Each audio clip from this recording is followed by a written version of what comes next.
I am Nicole Pride, the founder of this community, which was started to help empty nester moms reclaim their identity. And with that mission, we created this experience this evening to help moms and dads too deal with the college drop off blues. And I've seen so many posts and many of you responded to content that I publish, and you're really going through it. So, to help you get through this period, but not just get through it, to begin to thrive, to live, right? Not stay in this moment of sadness or anxiety. We have with us today Dr. Angela Roman Clack. We're so excited to have her. She is a licensed psychotherapist and owner of Clack Associates LLC, a private practice outpatient counseling agency. There she is. Hello, Dr. Clack. That's located in southern New Jersey. We're so happy because she's had more than 25 years of experience in the mental health field. And so you guys are going to get some real tips today. When they say you don't get advice on Facebook or on social media, well, today you can, okay?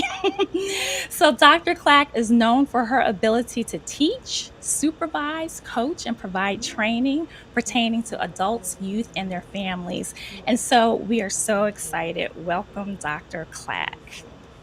Good evening. Thank you so much. What a pleasure it is to sit with you again. Yes.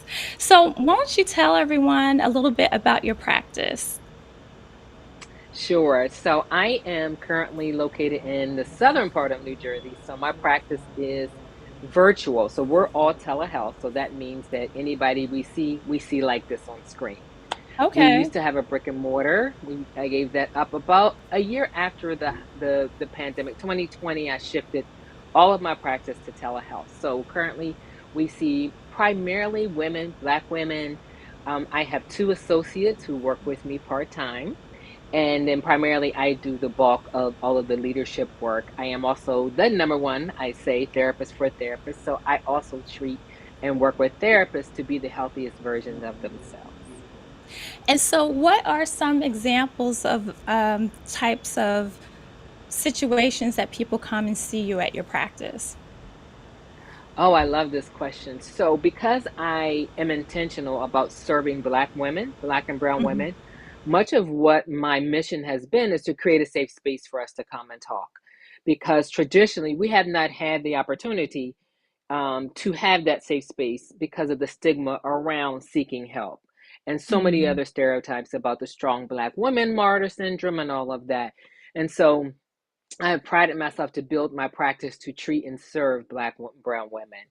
Some of the reasons women typically see us is mood and anxiety. So there's some depression, and Mhm. depression is real, and anxiety. So they typically may already be struggling in their life with what we're going to talk about tonight, but they may have some other things when it comes to their mood and their relationships. It could be work stress, it could be a number of things, but that's the space we've created for Black and Brown women.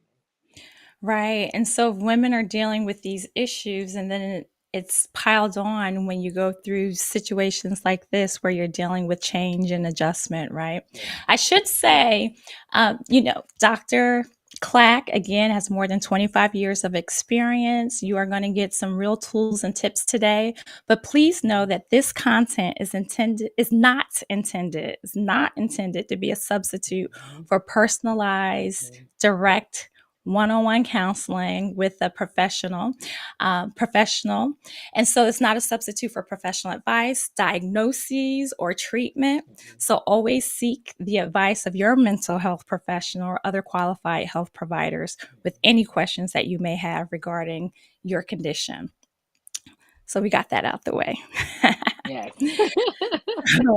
But and you're also a public speaker. You're speaking around the Mhm. world. I saw recently you were in London. If you can tell us a little bit about Yes. that. Oh, you don't want to get me to start talking about my experience in London. I feel like I just want to kind of move there. It was the first time I've been in that part of the world. We've often traveled to the islands for vacation, but this is an opportunity.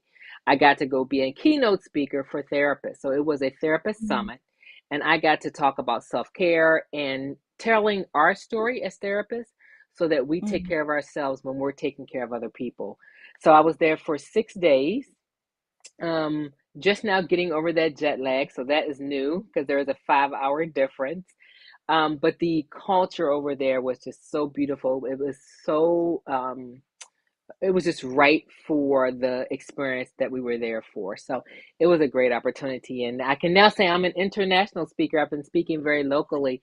So now I can say I'm an international speaker. I'm adding that to my resume All right, awesome. Look, for another now. show, we need to talk about where therapists go for help, and that's really Oh, key, right? yes, So you wanna go to someone that's mentally healthy, right? So that's it's right. important. Yeah. My sister's in the mental health field, and I don't know how Mm. she does it. You all are built a very special way. I couldn't do it. So we Hmm. so Hmm. appreciate you and everyone in that Thank field. you. Thank you. So that brings us to today, what we're talking about, the college drop off blues. So, look, like I said, I've seen so many posts of the moms going Mhm. through it. I saw one post where a mom is taking out all of the extra food out of her refrigerator. Another mom who's just really down in the dumps, and they're talking about not only the college drop off, but then there's those drop bys for where Mm.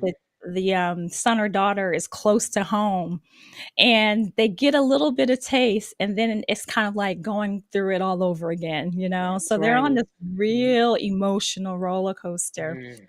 To share with us today is Crystal Cole. She's a member of our community, and we had a little talk with her, and she shared with us about what she's going through. So we can take a moment to look at this clip. From my pocket, of course. I didn't think about what it meant for me when the kids left off to school. And so when it was time for me to just be in my space and it's just me alone, I had a panic attack just thinking about it. I'm so used to listening to my children's music. I'm so used to listening or watching the movies that my kids wanted to watch. I never really thought about what it would be for Crystal. Did you was it did you could you not hear it at first? Okay.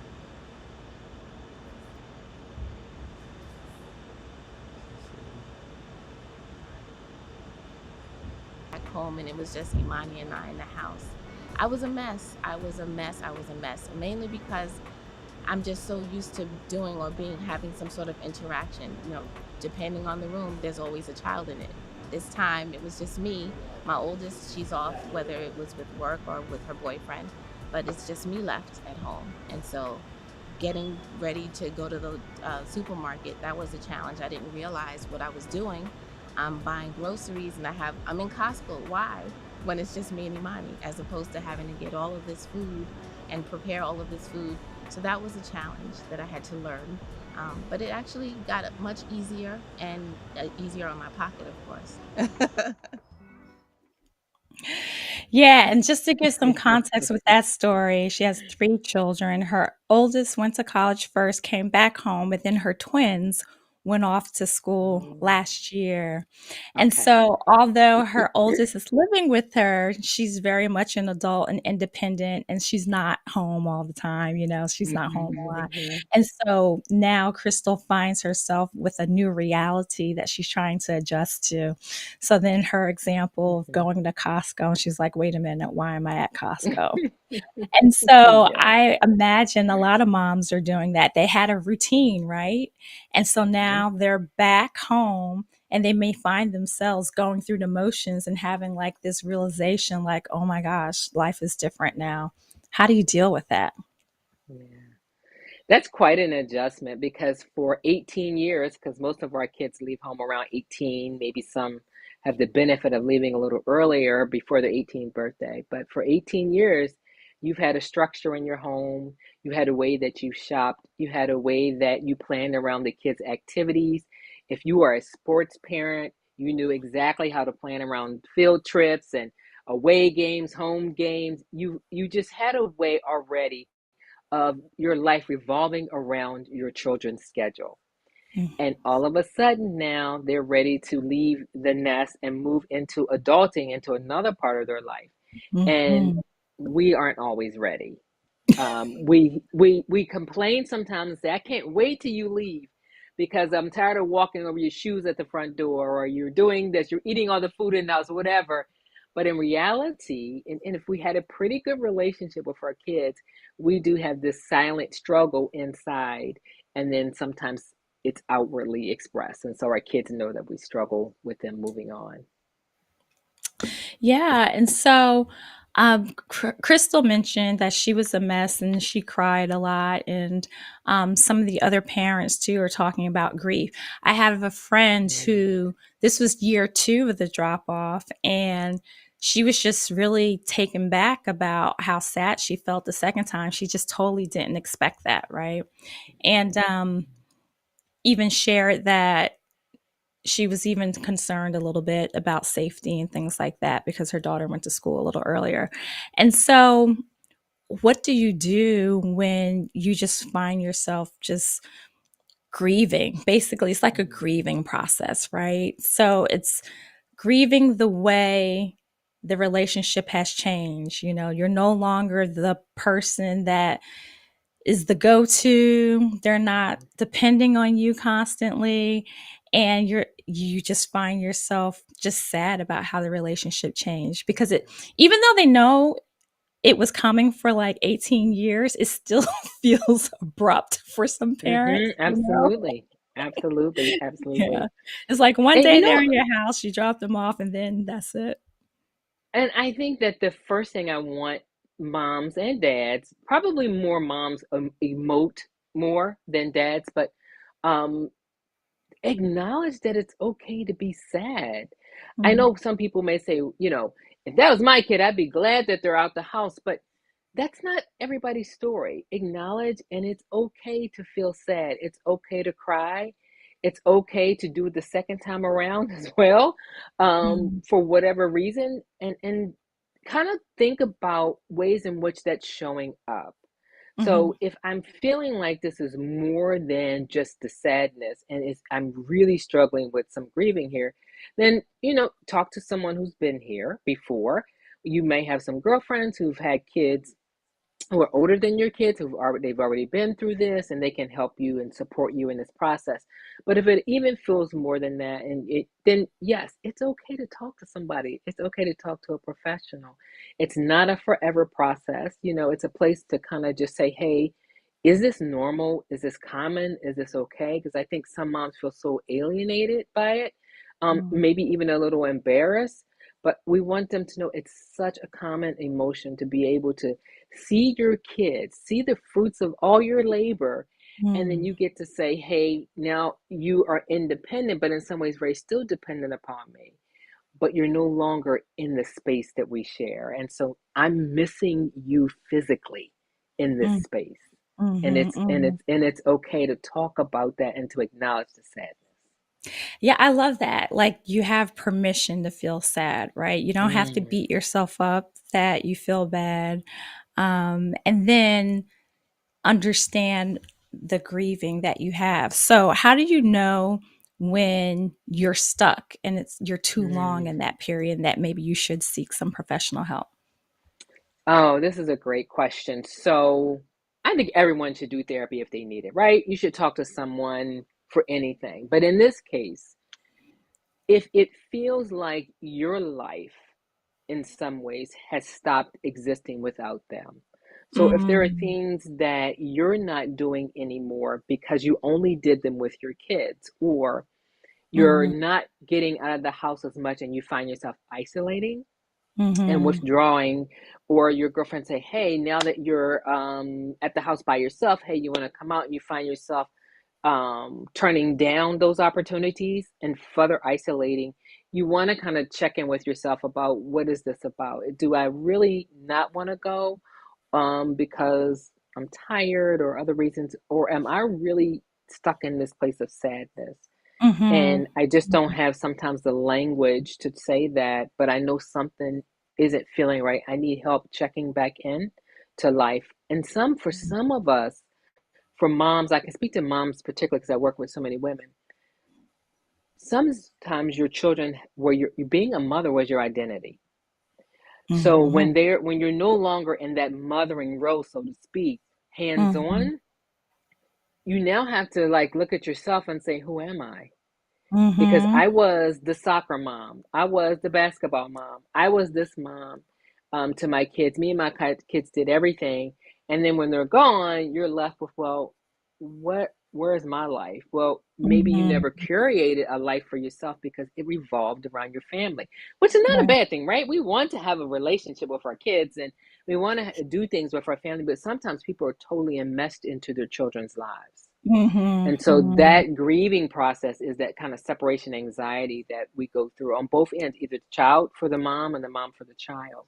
And so if you feel like you Mhm. have just not figured out how to navigate life on your own, independent of being a mom, the search for meaning for your life and purpose and identity, that's a good reason to talk to a person, a professional. Mhm. Mhm. Yeah, so true. For many years, you're known as your kid's mom. So you're Jason's mom, you're Aaron's mom, and it's so Mhm. true. And I wholeheartedly agree with you. So many moms, their whole identity is parenting.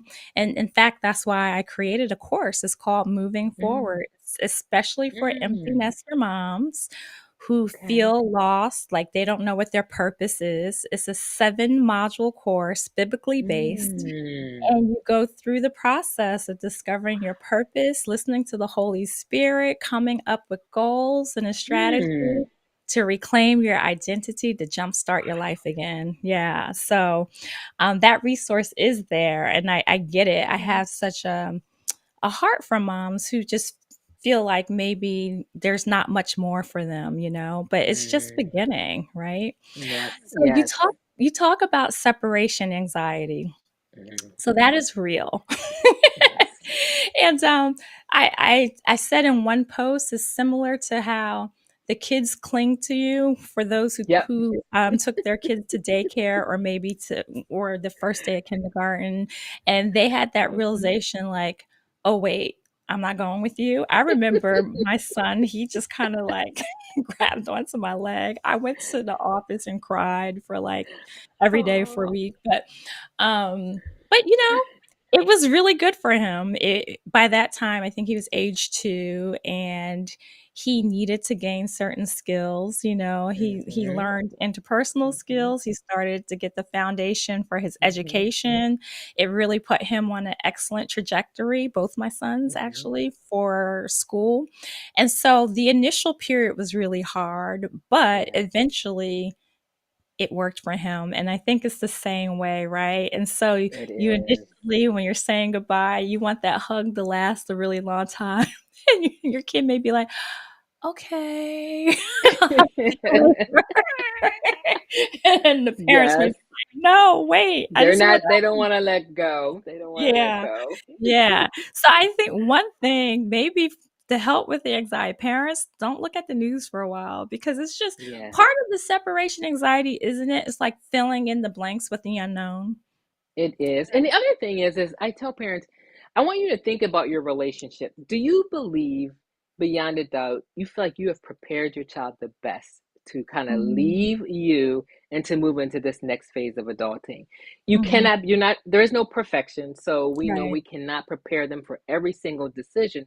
But this Mhm. is how they learn how to be better decision makers because they're going Mhm. to make mistakes and they're going to either tell you about them if they have a really good relationship, or hopefully they'll have someone they can confide in, or they'll Mhm. figure it out. If you know that you have prepared them to be thinkers, independent thinkers, we know we have kids that are going to follow the crowd sometimes. There is going to be those things are normal developmental miles. They just happen. They're going to happen. Mhm. But if you believe you have prepared your child, then trust that they can do this. Trust that you Mhm. have put into some of the skills that they need. Mhm. Now, other skills, maybe they don't know how to wash their own clothes. There are some things that they just were not prepared to do.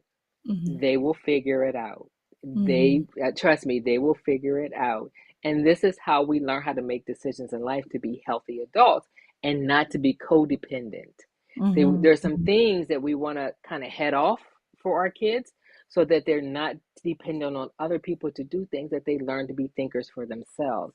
And if they've Mhm. already been this way, trust that you have prepared them the best that you can. So, I guess that's at the heart of the issue too, right? Maybe some parents Hmm. don't trust what they're parenting, or they have the videotape playing or recording playing of what they experienced when they were in college, right? Hmm. Hmm. Hmm. And so And that you could still be can't change it. You right. cannot change your experience, and hopefully you learn from your experience, right? Mhm, mhm, But maybe you've also told that story to your kid, that you mhm, listen, hey, when I went to college, things were different. I made these kinds of decisions, and I want you to make different decisions. I mhm, want to trust you. Please talk to me, communicate with me if something doesn't feel right, sound right, doesn't seem right. You just want to, the thing that I think is also so critical is communication. mhm, You just want your kids to talk to you. If they mess up, okay, they can mess up. They don't want to be mhm, condemned for life if they messed up, and we want to help them to have open communication. The other thing is that most campuses have some resources already in mhm, place, mhm, particularly for freshmen. They have resources in terms of supportive counselors and RAs who are trained to do some of the beginning process of helping people to feel comfortable. And if the kids need more, there are college counseling centers if they need more. mhm, mhm. So that's really important, right, to share with your child. So even if mom or dad, you didn't share some of those stories that you thought you were protecting them from, maybe now you can have some of those conversations. One, your child will respect you even more because you're being honest and real, right? And they'll think that you're more relatable. So if you want to prevent your child or try to help your child not to make the same mistakes, you may want to share in a different way than you have in the Yeah. past about the experiences that you've had in school as a way to Hmm. help them navigate their life experiences. Hmm. Hmm. Hmm. So, is there any tips on how to stop that image going over and over in their minds about like them drinking at parties or Mm. or doing something else? Well, I think in the most ideal sense, if this is one of our parents we're talking about, and you know them or I know them, and they seem to be very, productive people, upstanding citizens, they survived, right? They're here Mhm, to talk about it. They survived. Um, it may have changed them in some way, shaped something about them. Maybe they do have some remorse or regret for some decisions they made, but they're here and they're able to live to tell the story.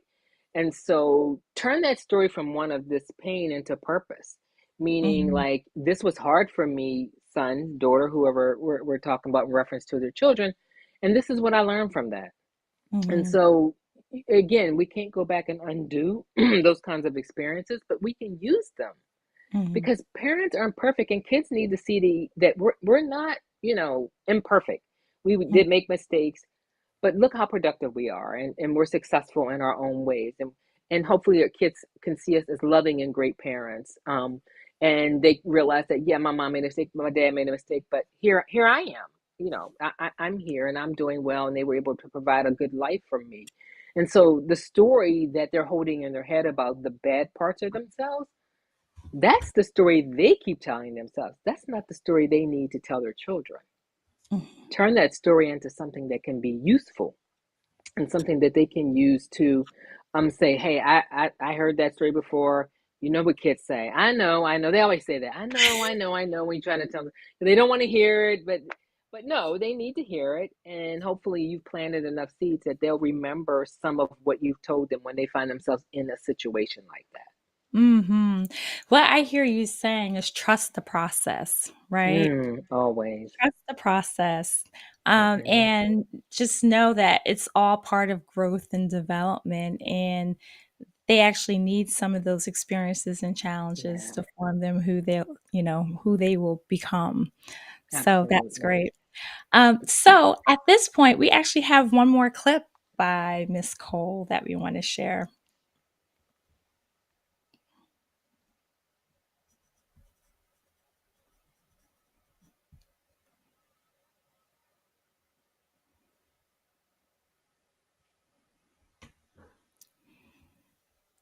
And just to set up this clip a bit, I think while they're working on it in the background, is that Crystal talks about. I didn't think about what it meant for me when the kids left off to school. And so when it was time for me to just be in my space and it's just me alone, I had a panic attack just thinking about it. I'm so used to listening. My old easier on my pocket, of course. I didn't think about what it meant for me when the kids left off to school. And so when it was time for me to just be in my space and it's just me alone, I had a panic attack just thinking about it. I'm so used to listening to my children's music. I'm so used to listening or watching the movies that my kids wanted to watch. I never really thought about what it would be for Christmas. So I decided I'm going to take a Spanish class. And so I'm in Spanish class now. I signed up again. That was one way of keeping myself busy. I didn't want to have idle time. I knew idle time, I would be sad or I would be worrying. And so I wanted to do something that would make myself better. I'm also a leader in my ministry at my church, and that keeps me pretty busy. And then I'm also caring for my mom. And even during dating. So I think that's pretty awesome. I think at the heart of Crystal's testimonies, she's saying that, she has her own life now, right? Mhm. And Mhm. and maybe that is part of the issue too, because so much time was spent raising your son or daughter that now you have all of this emptiness and Mhm. space in your life, Mhm. right? And so, Mhm. in fact, just today it was funny. There's something happening with my son who's in his second year of school. Nothing major, but I couldn't give too much time to it because I had to prepare for this. And so it's because I have my own life, and it's part of the Mhm. process for him to figure it out, Mhm. um, Mhm. and so, is that something that you recommend? Is just to explore this time and be able to focus on oneself so that they're not just going crazy with their imagination. Yeah. This can be a real struggle for women. I'm going to say women again, but men maybe too. Around finding what they like to do. Most of the decisions about what we eat for dinner, where we go, and what we do were again around the children's, what their taste and appetite were, or if we travel to those kind of places where they get to choose where we're going to eat and things like that. You do that for 18 years, minus the early years. You have literally removed yourself from the equation. And Hmm. so you literally, I've asked women, so what do you like to do? And they will say, I don't know. I just don't. Yeah. I've never thought about it because I've always put my kids first. And Mhm. so this could be a real kind of revolutionary moment for women to go out into this community they live in or go into the world and find things they like to do, which means it's going to be a bit of a trial and error. You Mhm. might be a little apprehensive about meeting people and making friends and new acquaintances and trying new things, particularly if you're more shyer and not really extroverted. It might be a little bit more of a challenge, but it is a time for you to kind of really find yourself and what you like. And be okay with if the first 10 things you try, like maybe you were like, she took a Spanish class, so maybe she tried that and was like, not my thing. And then she decides, I'm going to do a line dancing. And she does the line dancing and she really finds a lot of peace and enjoyment in there, or she starts traveling. So, it is a time for women to say, okay, or moms, and even if it's dads, to say, okay, I have this time to go kind of search the world and find my purpose. And so it can be a Mhm. really exciting time and it can be a scary time. Yeah. Mhm. Yeah, welcome, Crystal, in the flesh. So we're so appreciative of Crystal allowing us to share her story and her being so transparent about her Yeah. experience. And we know it's just going to help so many women. So many women can relate to everything that you talked about, Crystal. So thank you. Yes. How are you doing? Oh, can't hear her. She guesses in the green room. Oh, Can you hear me? yeah. Yes. Okay. Oh, I hear you. No, we can hear you, Crystal. Okay. So, yeah, I'm just so sorry. I'm a little late, but I just caught the tail end of what you were just saying. And yes, I Spanish is not the first thing that I joined. I did join Okay. some other things. This is just the thing that I stuck with, that I really, really enjoy. I was really just trying to fill those voids where it would have been, mommy, mommy, do this, do this, do that, and they're not here. So I needed to keep myself busy. And I actually enjoy Spanish class. I'm now in Spanish. I'm excited. That's awesome, and that is something I talk about in module 2, just to do something different, to change your route. Don't go the Mhm. same way Mhm. every Yeah. time to work, Mhm. try a different food, just try new experiences because you're reintroducing yourself Yes. to yourself again. Yes. And not only are you going through this personal reintroduction, but you've changed from the person that you were before the kids. So it's not about trying to find that person again. It's about who you evolved into and where God is going to take you, right? Oh, yes. And so now is the time to just explore and listen, and maybe instead of using that time to kind of like ruminate over like possible bad things that can happen, use that space to say, okay, what is the new thing that God is doing right now? Right? Because there is something new that's happening, something Mhm. that's Mhm. forming, and all the things are working together to help you become who God has for you in this season, which Mm. is just for you. Yeah, yeah. Amen. Amen. Mhm, mhm. I like Excellent. the word you use, season, because what I think, I get a spectrum of people on a continuum. So you get the kids who are going off to college, but then we get some coming back. And so there's Mhm. a season, there are different seasons where we are in our life. And so you want to capitalize and leverage the time that you have in the season that is all for you. Because there will be a time, unfortunately or fortunately, however a family is going to look at that, the kids may have to come back for a little bit or transition back. Or maybe they go away for the first year and it wasn't quite what they thought it was going to be. And they decide to come back and do community and live back in the house. So here we have another adjustment for that parent. So there are different scenarios that women and men, moms and dads may face. But again, I like seasons and look at it as seasons, a season in your life. I love that. And it's so true. The statistics say that most kids in the term is boomerang back. So although I say empty nester mom, it's more of a Mhm. description to talk about the season that they're in. Mhm. But a Mhm. lot of kids Mhm. do come back. And here's the thing, so that's why, to your point, it is really important to focus on you now so that when the child returns home, you don't go into the same mode because they won't need you in the same way, right? So you have to look Mm. at how that relationship changes. Yeah. Absolutely right. So I'm living that. My oldest daughter, she actually turned 30 today.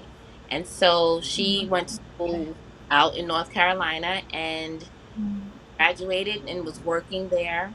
And I got sick. I got sick with cancer and she got laid off from her job. Mm. But before she knew I had cancer, she was talking to me on the phone. She was laid off. She was all upset. And I said to her, why don't you just come home? You can just get another job, just come home. Why stress yourself Mhm. in another city? And her question was, can I come home? I'm like, yes, it's your home. Oh. You can come Mm. home. And so I do have that dynamic, with an adult child in the house. They're very different from when they left. Oh, So yeah. I have that going on. And I also I have twins that are in college and both are away, but one wanted to come back and be closer to home. Mhm. Thankfully, he's not in the house, but he's close to like 30 minutes close. So he's back.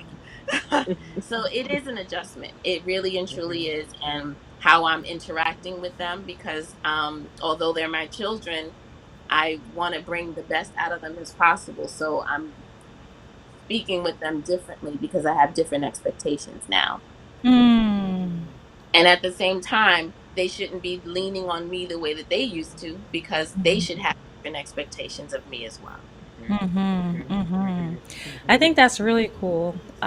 Taking the time to understand what your expectations are and having that Mhm. conversation when they return home too, because I'm sure after living on their own for a while and they come home, they have Mm. certain expectations Oh yeah. too. Yes.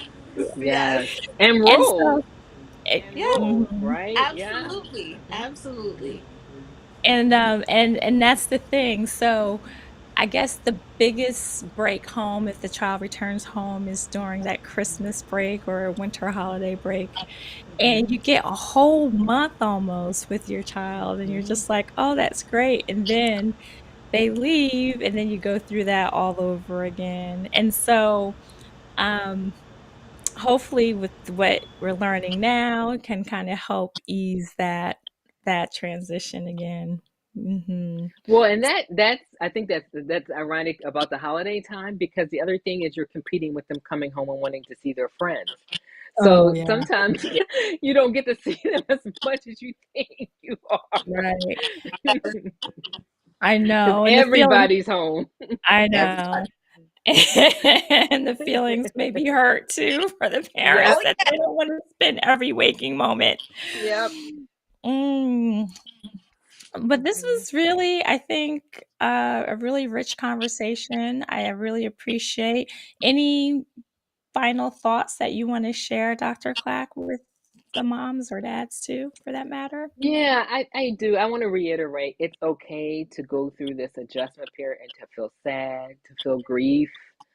It's okay to need to talk to someone about it. There is absolutely no shame in the struggle of the relationship with my child is changing because they're now into this adulting phase. It's okay to share your story of college if you made some bad mistakes, but you also probably made really good decisions. So it's okay to share both sides of your story. And I think the other part is many of our parents maybe didn't even have the opportunity to go to college.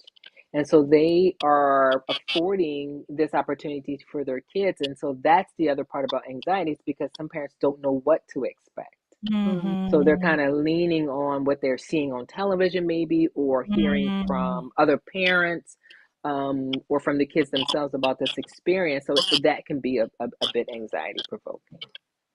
Yeah, I hadn't considered that, and that's true. So there's many first generation students, right, within our community. And perhaps that they can form some type of network with other parents that they know who are going Hmm. through it as Hmm. a support system or accountability partner, or they go through the Hmm. process together of this discovery, Hmm. rediscovery of Hmm. themselves. That's excellent. Hmm. Yeah. What about you, Crystal? Any parting advice for other moms since you've gone through it once with your Oh, oldest? I would say feel everything you want to feel because your feelings are valid. Um, I can only say what works for me. And so I'm learning. I know that I've always tried to have this hard exterior, protect the kids. And they don't need to see all these things. No, they need to see it all. They need to understand and how you process things just like they process things. Um, and try to do something for yourself. I know I I'm always I mean, I'm not the only one. I'm a mom, right? So we always think of ourselves last. When they're out of the house, it's your time to be first for something. And I know I started off small. I was excited. I get to eat my entire meal without somebody digging in my plate. It sounds small, but it's a major thing, right? Hmm. That is the one thing I don't have to share. But sometimes it's like, oh, I wish they were here kind of thing. But we communicate really well. So, with technology, you get to see them, see their space, they're okay. I have a thing where I want to see your eyes. I want to see your eyes. You can tell me what you want to tell me over the phone, but I want to see your eyes. And so Mhm. that's our thing because I can see, if I can see your eyes, I know how you're feeling and I'll feel better as mom. And so Mhm. my thought to it. Mhm. That's great, and that's true. Communication. I know Dr. Clack emphasized that earlier, but then even maybe having, if you can work it out, a set time, not too often, But, identify a time where there's agreed upon time for check-ins, and that way you can touch base and feel a little bit better about the Mhm. situation. So, yeah. Excellent. So, again, I must say this content is not intended to be a substitute for professional advice, diagnoses, or treatments. Always seek the advice of your mental health professional or other Yep. qualified health providers with any questions you may have regarding your condition. So we just want to be responsible in that area because this is not a substitute for direct personalized counseling that you may need. But I do encourage moms, go to my website, blossomwithpride.com. As I mentioned, I have a 7-module course that's dedicated just for empty nester moms to help them rediscover themselves, discover their purpose. Is biblically based. It's 7 modules meant to be completed each week. We'll have a live call with myself and we'll talk it through. You'll get encouragement. But by the end of the course, it's designed for you to actually have a strategy from being stuck and stagnant to actually moving forward in your life.